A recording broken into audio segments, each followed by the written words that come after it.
The eminence in Shadow episode 2 की starting में हम लोग कागनो को देखते हैं जो कि कहते हैं मुझे याद नहीं कि ये सब शुरू कैसे हुआ, लेकिन मुझे शुरुआत से ही एमिनेंस इन शैडो बनना था। तभी एक लड़की जिसका नाम एल्फा होती है वो कागनो से कहने लगती है कि जैसा तुमने कहा था लगता है वो सच हो गया है। मैंने एंशिएंट टेक्स्ट के अंदर थोड़ा पढ़ा और उसमें मुझे कल्ट ऑफ डियाब्लो के बारे में कुछ बात पता चली। कहती है जितना हम लोग उनके बारे में पढ़ते हैं वो उतने ही ज्यादा पावरफुल लगते हैं, लेकिन कोई बात नहीं, मैं उनको संभाल लूंगी। ये सुनकर कागनो कहते हैं नहीं, हम लोग शैडोज में घूमते हैं और शैडोज में ही हंट करते हैं। ऐसा बोलकर कागनो मन में सोचने लगता है हाँ यही मैं चाहता था, और इस तरीके से मैं एक एमिनेंस इन शैडो बन चुका हूँ। अगले सीन में वही टीवी की न्यूज दिखाई जाती है जहाँ पर कागनो अपनी पिछली लाइफ में मर जाता है और अब इस बार वो एक रिइनकार्नेटेड होकर एक बच्चा बन चुका है। कागनो की न्यू डैड कहने लगती है ये कितनी अजीब बात है, ये बच्चा रो ही नहीं रहा। तो अब कागनो को समझ आ जाता है कि उसे क्या करना है, इसलिए वो काफी ज्यादा अजीब तरीके से रोने लगता है और बाकी सभी लोग भी पैनिक होने लगते हैं। वहीं कागनो सोचने लगता है आखिरकार ही हो क्या रहा है, तो उसे रियलाइज होता है कि हाँ उसका अब रिइनकार्नेशन हो चुका है। तभी हमें कागनो की न्यू बहन क्लेयर दिखाई जाती है जो कि कागनो को देखकर काफी खुश रहती है। वहीं कागनो ये सेंस कर पा रहा होता है कि एयर के अंदर काफी सारी मैजिकल एनर्जी है और वो कहने लगता है कि पिछले लाइफ में उसका ड्रीम था मैजिक पावर पाना ताकि वो और भी ज्यादा स्ट्रॉन्ग हो सके, लेकिन वो उसे पूरा नहीं कर पाया था। लेकिन अब उसे एक चांस मिला है इस पावर को क्लेम करने का, और अब कागनो डिसाइड करता है कि इस पावर से वो काफी स्ट्रॉन्ग होता रहेगा। काफी साल बीत जाते हैं। कागनो अपनी बहन के साथ ट्रेनिंग कर रहा होता है और वो बताता है कि उसका जन्म बैरन कागनो के सन के तौर पर हुआ है और काफी जनरेशन से उसकी फैमिली में से काफी लोग डार्क नाइट बनते हैं। डार्क नाइट अपने मैजिक का यूज करके अपनी फिजिकल एबिलिटीज को एनहेंस कर सकते हैं। वहीं कागनो ट्रेनिंग में एक पत्थर के अंदर एक डैगर को मार के तोड़ने की कोशिश कर रहा होता है और वो बताने लगता है कि सभी की होप उसकी बहन के ऊपर है क्योंकि वो ही काफी ज्यादा स्ट्रॉन्ग है और सभी को लगता है कि इस फैमिली की उत्तराधिकारी वही बनेगी। तभी हमें दिखाया जाता है कि क्लेयर उस सामने पड़े काफी बड़े पत्थर को काफी इजीली से तोड़ देती है, जिसके बाद वो कागनो बाकी सभी के साथ अपनी बहन के लिए क्लैपिंग करने लगते हैं और कहते हैं कि उसकी बहन काफी टैलेंटेड है, लेकिन वहीं पर वो एक एवरेज ऑर्डिनरी डार्क नाइट है जो कि अभी ट्रेनिंग पर है। लेकिन ये सिर्फ एक दिखावा है, कागनो सभी के सामने वीक होने की नाटक कर रहा है, असलियत में वो काफी ज्यादा स्ट्रॉन्ग है। और रात के टाइम का हमें सीन दिखाया जाता है जहाँ पर कागनो काफी सारे लोगों को मार रहा होता है, काफी ज्यादा हंस भी रहा होता है और वो उन बैंडिट को मारने पर काफी ज्यादा इंजॉय भी कर रहा होता है। जिसके कागनो से कहता है कि आखिरकार मनी कहाँ पर है, लेकिन वो बैंडेड उसका जवाब नहीं देते हैं, जिसके से कागनो को गुस्सा आ जाता है और वो अपनी स्लाइम की बनी हुई स्वॉर्ड से उन सभी बैंडिट्स को मार देता है। तभी अचानक से एक बंदा कागनो के ऊपर पीछे से हमला कर देता है और कागनो को भी थोड़ी चोट लग जाती है, लेकिन उसका स्लाइम का बना हुआ सूट उसे वापस से हील कर देता है और कागनो उस बंदे को काफी बुरी तरीके से मार देता है। उसके कागनो को उन बैंडेड का लूट मिल जाता है, जिसको देखकर वो काफी खुश हो जाता है। तभी अचानक से कागनो को किसी की आवाज आती है तो वो पीछे देखता है कि क्या ये कोई केज है, क्या इसके अंदर कोई स्लेव है। तो उसे पता लगता है कि उस केज के अंदर एक अजीब सा ही क्रिएचर होता है। वो उसे देखकर कहते हैं कि तुम अब से सड़ना शुरू हो चुकी हो, लेकिन तुम फिर भी जिंदा हो, तो क्या इसका मतलब है कि तुम पोजेस हो। जिसके बाद कागनो उसके ऊपर हाथ लगाता है और उसे पता चल जाता है कि आखिरकार प्रॉब्लम क्या है। वो कहते हैं कि इस वेवलेंथ को उसने पहले फील किया हुआ है, ये तो सिर्फ एक मैजिकल ओवरलोड है। उसके बाद कागनो स्माइल करता है और कहता है कि मैं इसका यूज कर सकता हूँ, ये मेरी बॉडी तो नहीं है, तो मैं अपने आप को बिना चोट पहुंचाए इसके ऊपर एक्सपेरिमेंट कर सकता हूँ। जिसके कागनो उसे अपने घर ले आता है और उसके ऊपर अलग अलग एक्सपेरिमेंट करना शुरू करता है, लेकिन काफी सारे एक्सपेरिमेंट उसके फेल हो जाते हैं। लेकिन फाइनली एक महीने बाद वो उस क्रिएचर के ऊपर से उस मैजिकल ओवरलोड को हटा पाता है, जिसकी वजह से वो क्रिएचर एक लड़की में ट्रांसफॉर्म होने लगता है जो कि एक एल्फ लड़की होती है। तभी कागनो देखता है कि वो लड़की जागने वाली होती है, इसलिए वो दूर जाकर बैठ जाता है और कहते हैं कि ये शैडो इन द एमिनेंस का पहला इंप्रेशन है तो मुझे अच्छा दिखना होगा। जिसके बाद वो लड़की जाग जाती है। उसे देखकर वो कहते हैं कि तो तुम जाग गई हो। कागनो उस लड़की से कहते हैं कि मैंने तुम्हारे ऊपर का कर्स हटा दिया है। तो वो लड़की कहती है कौन सा कर्स। तो कागनो कहता है कि तुम्हारे ऊपर काफी बुरा कर्स हुआ था, जिससे कि तुम काफी अजीब क्रिएचर में कन्वर्ट हो गई थी। ये कर्स तुम पर लोगों ने काफी समय पहले किया था, तुम्हें ये समझ के कि तुम हीरोज के डिसेंडेंट हो, इसीलिए। जिसके बाद वो उसे एक स्क्रिप्चर बुक दिखा के कहता है कि तुमने तो इस बारे में पढ़ा ही होगा ना कि 3 हीरोज एक डीमन डियाब्लो को मार देते हैं और वर्ल्ड को बचा लेते हैं, लेकिन मरने से पहले डियाब्लो ने तुम्हारे ऊपर एक कर्स कर दिया था, जिसकी वजह से तुम ऐसी क्रिएचर बन गई थी। असलियत में अर्ल ये सब एक कहानी बना रहा होता है और उसे झूठ कह रहा होता है। और उसके बाद वो उसे कहता है कि तुम्हें मास्टरमाइंड का नाम मैं अभी नहीं बताऊंगा, नहीं तो तुम उसका नाम जानकर काफी बड़े डेंजर में आ जाओगी।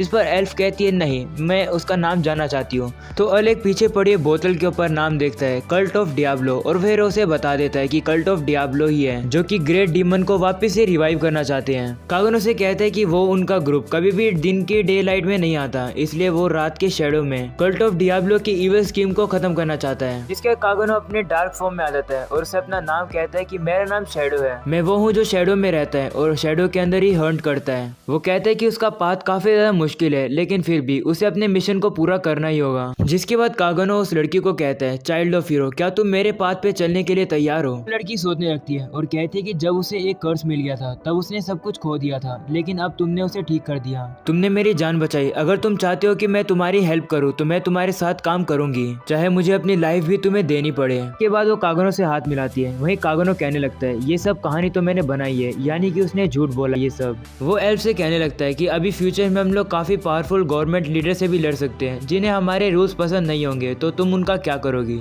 जिस पर एल्फ कहती है, चाहे हमारे बीच में जो भी आए मैं उन्हें मर्सी नहीं दिखाऊंगी। ये सुनकर कागनो बोलता है, ये हुई ना बात। जिसके बाद वो लड़की खड़ी होती है और वो कहने लगते हैं कि हमें बाकी हीरो के डिसेंडेंट को भी ढूंढना होगा और उन्हें अपनी अंडर में लेना होगा, जिससे कि हम लोग अपनी ऑर्गेनाइजेशन को और भी ज्यादा एक्सपेंड कर पाएंगे और हमारी ऑर्गेनाइजेशन और भी स्ट्रॉन्ग हो जाएगी। तो कागनो भी उसकी बात को मान जाता है और कहता है, ठीक है, हमारी ऑर्गेनाइजेशन का नाम होने वाला है शैडो गार्डन और तुम्हारा नाम अब से अल्फा है। अगले सीन में 3 साल का टाइम स्किप हो गया है, जहाँ पर कागनो अपनी बहन क्लेयर के साथ ट्रेनिंग कर रहा होता है। क्लेयर कागनो के ऊपर काफी भारी पड़ रही होती है, लेकिन सच्चाई तो ये है कि कागनो अगर चाहे तो वो अपनी बहन को कभी भी इजीली मार सकता है, लेकिन वैसा नहीं करता है और क्लेयर के अटैक खाता रहता है और जाके रिवर के अंदर गिर जाता है। ये देखकर क्लेयर उसे कहती है कि ये लड़का कभी कोई भी प्रोग्रेस करता ही नहीं है। तभी वहाँ पर उनकी मेड आ जाती है, जो कि उनको बुलाने के लिए आ जाती है, क्योंकि उनके गेस्ट आ चुके हैं क्लेयर के फेयरवेल पार्टी के लिए।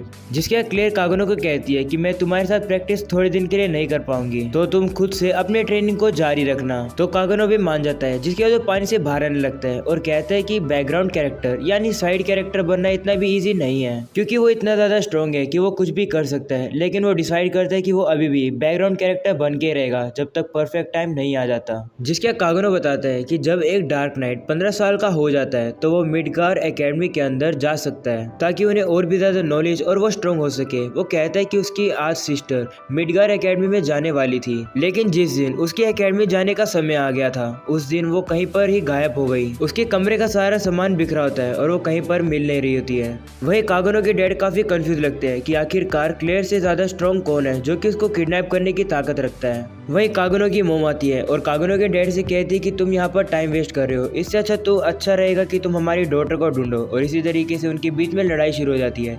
वहीं कागनो ये सब देख रहा होता है और वहाँ से चला जाता है। तभी हमें पता चलता है जो कागनो के पीछे जो मेड होती है वो भी एक एल्फ है, जो कि उन्हीं की ऑर्गेनाइजेशन की एक न्यू मेंबर है और इसका नाम बीटा है। कागनो कहने लगता है कि अल्फा तो इन मेंबर को इस तरीके से कलेक्ट करी है जैसे कि ये कोई खोई हुई बिल्ली हो। जिसके कागनो बीटा से कहता है कि अल्फा कहाँ है, तो वो बताती है कि अल्फा ने तो अभी से ही क्लेयर के बारे में क्लू ढूंढने शुरू कर दिए है। ये सुनकर कागनो कहता है ये तो कमाल की बात है, क्योंकि वो काफी फास्ट मूव करती है। जिसके कागनो से पूछता है कि क्या मेरी बहन जिंदा है, जिस पर बीटा कहती है हाँ शायद से, और ऐसा लग रहा है कि जो किडनैपर है वो कल्ट ऑफ डियाब्लो से बिलोंग करते हैं। तो कागनो से पूछता है कि उन लोगों ने मेरी बहन को किडनैप क्यों किया होगा, जिस पर बीटा बताती है कि उन लोगों को क्लेयर के ऊपर सस्पेक्ट है कि कहीं वो भी हीरो की डिसेंडेंट तो नहीं है। ये सुनकर कागनो मन में कहने लगता है कि इन लड़कियों के लिए नॉर्मल बैंडेड भी अब कल्ट के मेंबर बनते जा रहे हैं। इन लोगों को लगता है कि सारे ही कल्ट के मेंबर हैं। जिसके बाद बीटा मैप को देख रही होती है, लेकिन उसे एनिमी के हाइड आउट नहीं मिल रहे होते हैं। तो कागनो एक नाइफ को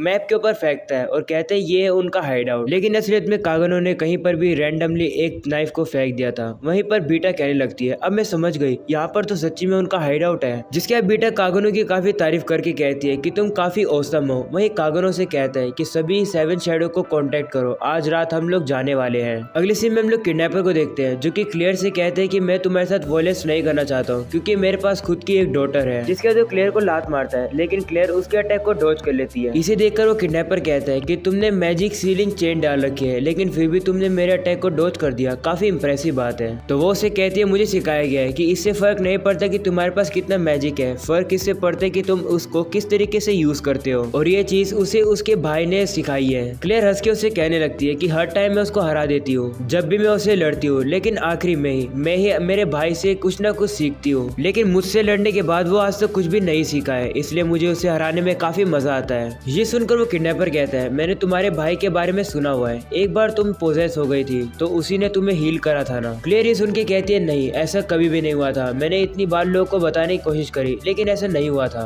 क्योंकि ऐसा हो ही नहीं सकता है कि वो लड़का मुझे हील कर पाए। ये सुनकर वो किडनैपर कहता है अगर ऐसा है तो मुझे तुम्हारे भाई के बारे में और भी कुछ जानना होगा। ये सुनकर क्लेयर को गुस्सा आता है और वो अपने केज को तोड़ के बाहर आ जाती है और उसके ऊपर हमला करती है और उसे काफी गुस्से में कहती है कि अगर तुमने मेरे भाई को हाथ भी लगाया या फिर अगर उसे कुछ भी हुआ तो मैं तुम्हें मार दूंगी, तुम्हारी फैमिली को भी और तुम्हारे फ्रेंड्स को सभी को मार दूंगी। ये सुनकर किडनैपर उसे एक पंच मारता है जिससे कि क्लेयर बेहोश हो जाती है और वो किडनैपर कहने लगता है कि चीजें जल्दी खत्म हो जाएगी एक बार जब मैं तुम्हारे ब्लड को एनालाइज कर लूंगा और पता लगा लूंगा कि तुम कंपैटिबल हो या फिर नहीं।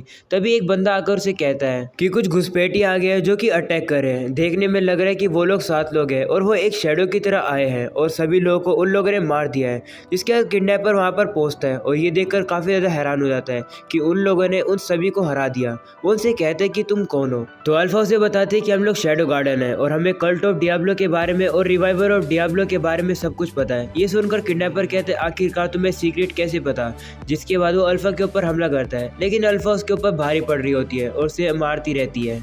जिसके बाद वो एक अजीब सी चीज खाकर पावर अप हो जाता है और फिर से अल्फा के ऊपर अटैक करता है, लेकिन इस बार भी अल्फा उससे ज्यादा स्ट्रॉन्ग होती है, इसलिए वो जमीन के अंदर एक होल बनाकर नीचे चला जाता है। तो दूसरी एल्फ अल्फा से कहती है कि क्या हमें उसका पीछा करना चाहिए, जिस पर अल्फा कहती है नहीं, उसकी कोई जरूरत नहीं है, वो सीधा शैडो की तरफ जा रहा है। ये सुनकर वो लड़की कहती है कि क्या इसी वजह से वो हमसे अलग हुआ था, यानी वो हमसे अलग रास्ते पे गया था। जिसके बाद हमें पता लगता है कि आखिरकार शैडो के साथ हुआ क्या था, वो असलियत में रास्ता ही भूल गया था। जिसके बाद वो नीचे आराम से घूम रहा होता है, तभी किडनैपर उसके पास आ जाता है। जिसके बाद वो शैडो के ऊपर हमला करता है लेकिन शैडो अपनी तलवार की टिप से ही उसकी तलवार की टिप को रोक लेता है और उसे कहते हैं कि तुम्हारे पास अल्फा से ज्यादा मैजिक पावर है, लेकिन बुरी बात यह है कि तुम्हें उसका अच्छे से यूज नहीं करना आता है। ऐसा बोलकर शैडो उस किडनैपर को गुस्सा दिलाता है तो वो उसके ऊपर हमला करता है, लेकिन शैडो उसके अटैक को काफी इजीली डॉज करता है और कहते हैं कि मुझे तुम्हें 3 स्टेप बताने दो जिससे तुम मैजिक को यूज करने में मास्टर हो जाओ। शैडो सबसे पहला स्टेप उसे बताता है कि सबसे कम अमाउंट का मैजिक एनर्जी को अपने पैरों के अंदर कॉन्सेंट्रेट करो ताकि तुम्हें एक स्पीड का बर्स्ट मिल सके। ऐसा बोलकर शैडो अपने ही फर्स्ट स्टेप का यूज करता है और काफी तेज स्पीड में उसके पीछे आ जाता है और उसके बाद स्टेप 2 बताता है कि जब तुम अपने दुश्मन के साथ एक प्रॉपर डिस्टेंस पर आ जाओगे तो ना तो किसी भी मैजिक या फिर किसी भी स्पीड की जरूरत होगी। और लेसन 3 में वो बोलता है कि मैं सिर्फ अभी शुरू हुआ हूँ। उसके बाद वो उसके ऊपर हमला करता है और उसके बाद वो किडनैपर कहने लगता है कि क्या मैंने कभी भी इतनी ओवरवेलमिंग बैटल कभी पहले करी है। शायद से मैंने ऐसी बैटल करी है जब मैंने अपने टीचर से पहली बार लड़ाई करी थी। जिसके वो किडनैपर शैडो से कहने लगता है मुझे नहीं फर्क पड़ता कि तुम भले कितने स्ट्रॉन्ग हो, इस वर्ल्ड के डार्कनेस के बारे में तुम्हें नहीं पता कि ये कितना डीपर है, तुम कभी भी इमेजिन नहीं कर सकते हो। ऐसा बोलकर वो उसी अजीब चीज को सारी एक ही बारी में खा लेता है, जिसके तो काफी ज्यादा पावरफुल हो जाता है और एक वेपन का यूज करता है शैडो को हराने के लिए, लेकिन शैडो उसको काफी ज्यादा इजीली रोक लेता है। जिसके शैडो अपने अंदर की काफी सारी मैजिकल एनर्जी को एक ही बारी में निकालता है और किडनैपर से कहता है प्ले टाइम ओवर हो गया और उस बंदे को वो इस बार हरा देता है। जिसके बाद मरते हुए किडनैपर कहता है कि सिर्फ इसकी टेक्निक की बात नहीं है, बात हर चीज की है। ये मुझसे ज्यादा स्ट्रॉन्ग है, शायद से मैं इसके डार्कनेस के आगे पावरलेस था या फिर मैं ही इस लड़के के सामने पावरलेस था।